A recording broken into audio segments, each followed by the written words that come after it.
So this is a impromptu devlog about the machine that breathes in 2025. It's been a while since I posted an update at all. I'm making this update mainly to address that I am not giving up on this project. I haven't died. I haven't gone anywhere. I haven't strayed too far from it.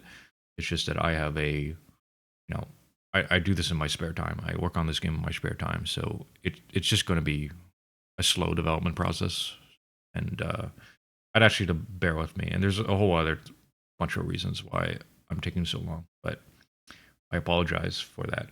But I'm actually also making this video to specifically point out what's going to be different from the demo when this game comes out, because I just don't want people to freak out when the gameplay's changed a lot. I think most people will enjoy what I'm doing with this, but it's been such a long development cycle that I've changed how some things work. The main thing is I have this sort of scanning system. So from the very start of the game, you can sort of press a button and sort of do this weird scanning mode. What the scanning mode does, it lets you basically decide what affects what. So this switch on the wall, right now it doesn't do anything, but if you connect it to, say, let's say a door, it'll unlock the door. But it can also lock the door. And you might be wondering, what's the point of locking a door? We just want to unlock the door every time, right? That kind of segues into the next feature of the game, which is enemies no longer reside in the rooms that they've spawned in anymore. There's another pain point, I suppose, that I had with the game, which was you could just run away from an enemy, and as long as you got outside of the room, that was it. But now, you kind of have to make sure to lock the doors behind you.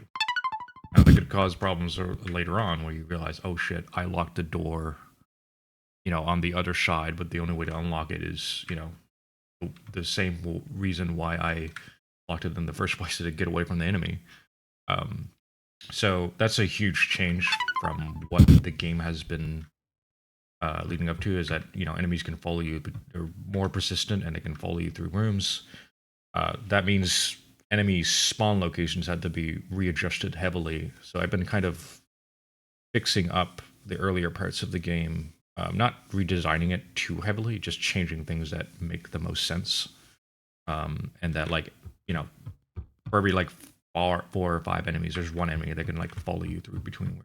And I think this just makes more sense to what I'm trying to do with the game, which is, I don't want you to solve puzzles. I want you to solve problems. So for instance, I need to unlock this door, right?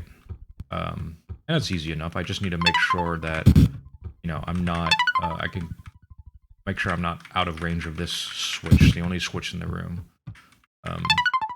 And I can connect it from here and all the way to here. It sure would, but remember, we still have this enemy on the other side of the door. So if you press the switch, you let the enemy in. So you have to remember to, disconnect the connection and, interact that way. And that wasn't even planned. I didn't even plan that. I just, it was just something that was inherent to, oh yeah, the enemies are tied to doors, and there's reasons to lock and unlock doors, basically.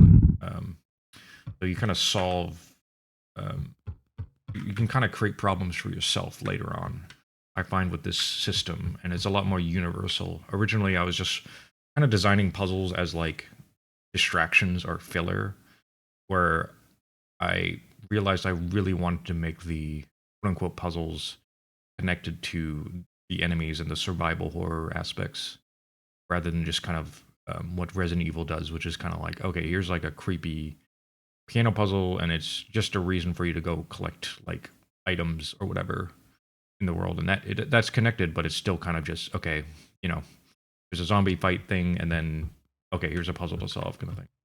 I want to make the enemies not just a puzzle, but a problem to solve. So you might be wondering, like, well, like, so keycards are gone now, and yeah, the replacement of keycards is now the hack stick, which is like a kind of like a lockpick of sorts, but it's, instead of for doors, it's for digital firewalls. So let's say you try to, you're trying to get this bridge operated on, and you connect the switch to the bridge, but there's this firewall blocking you. Now, if the bridge was over here, you'd be able to connect it. It was white, but you have these like sort of invisible digital like objects in the world that spatially block certain connections, basically. But with this item that you have called a hack stick, I don't know. I need a better name, maybe, but like ice pick, maybe. But it eliminates firewalls when scanning. So if you hold down the button, firewall, you get rid of it, and it costs you an item. But I knew that's another bug there. Anyway, so then you can connect the power switch to the bridge, and you're fine, right? Anything can be connected as long as there's no firewall blocking it. But I think the idea was I wanted to make it so that if you have an item in your inventory and it's like, oh, I got to use this to cross this bridge, maybe. What do I get out of it? And you can kind of see visually, like, oh, there's an item across there as a placeholder item. That's why it has a question mark. But the player can kind of see what they get out of solving this problem, as opposed to just unlocking a door with a key card and just hoping that you pick the right door.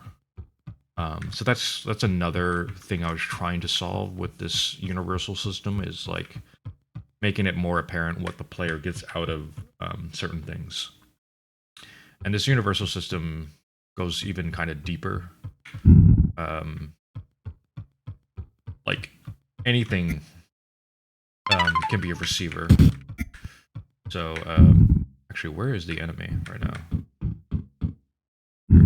Oh, he's in the safe room, but the door is locked. I don't think enemies are supposed to come out of the locked doors.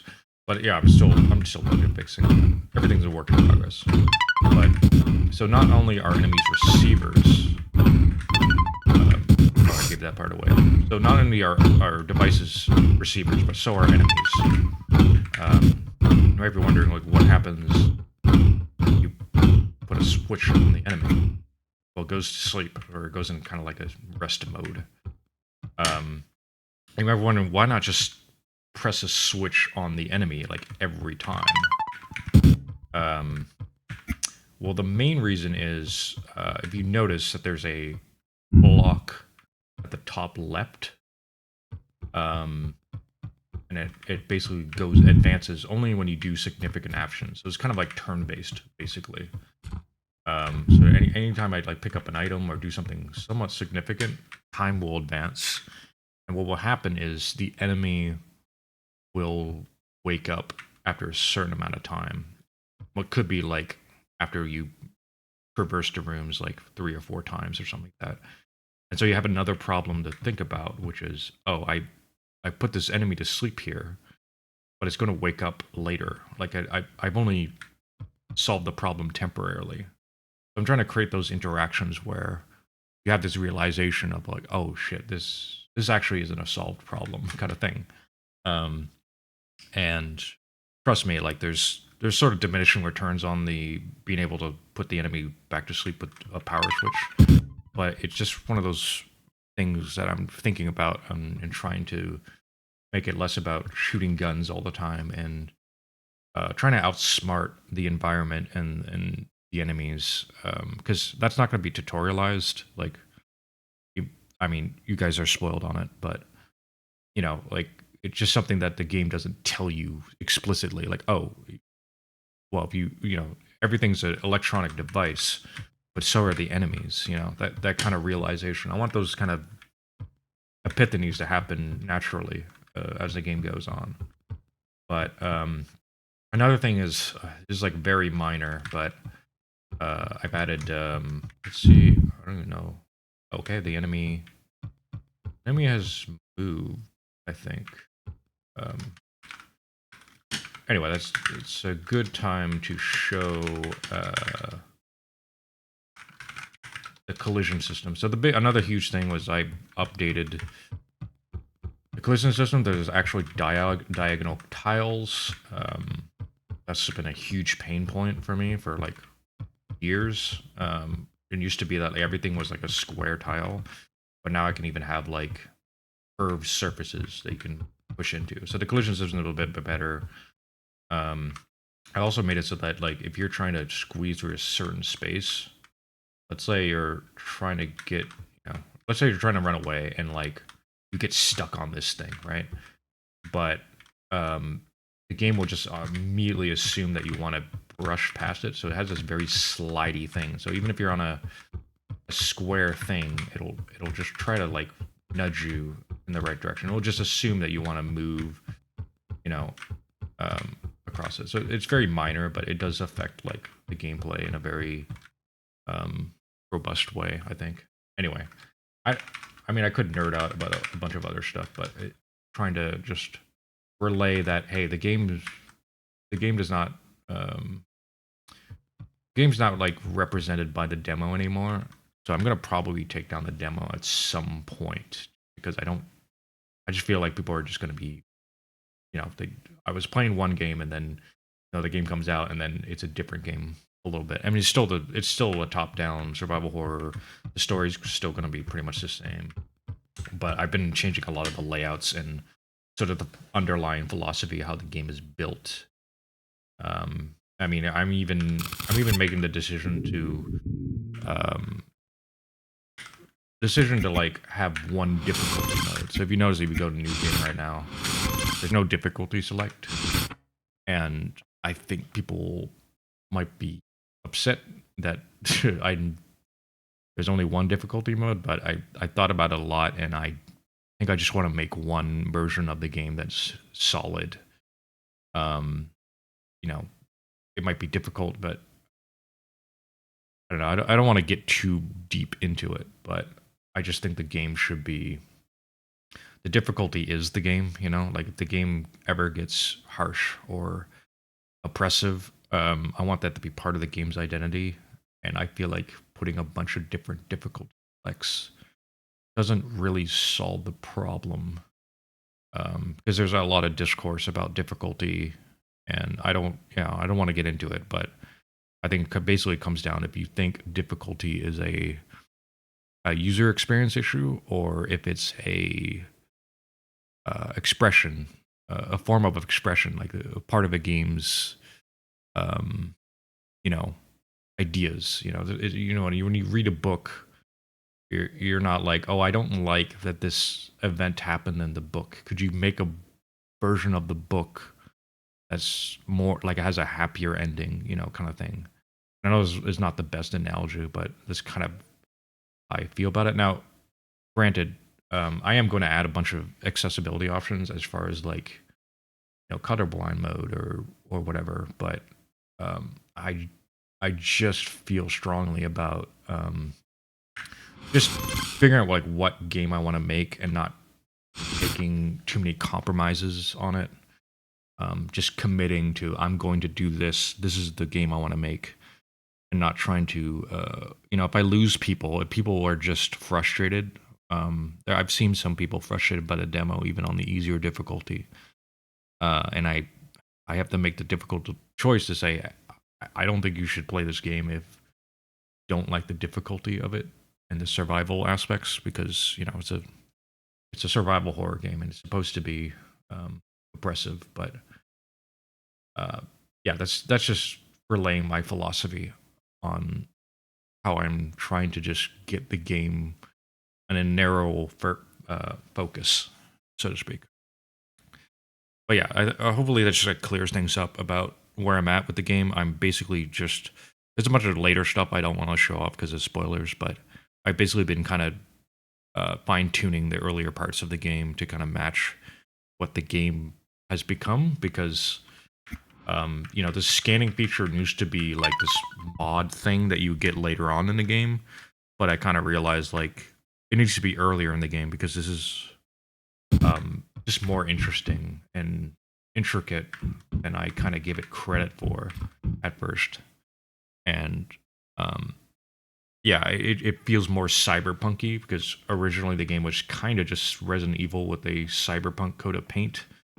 But I wanted to make you feel like you're some kind of robot that can communicate with this robotic industrial world, and still be like this very oppressive atmosphere. So that's what I've been doing. So yeah, I don't really have much else to say, but I am going to get the game done. I really care about this project. There's been kind of highs and lows in my life lately, but I think this is like definitely the high point of my life is just working on this game.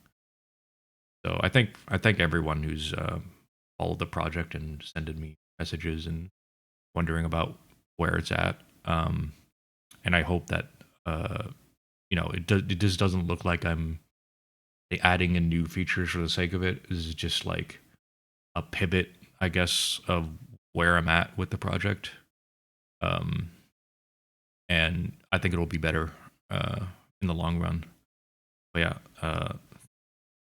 I don't have a way to sign off, but thank you for playing the demo and following the project and all that and anticipating it. Yeah, see you later.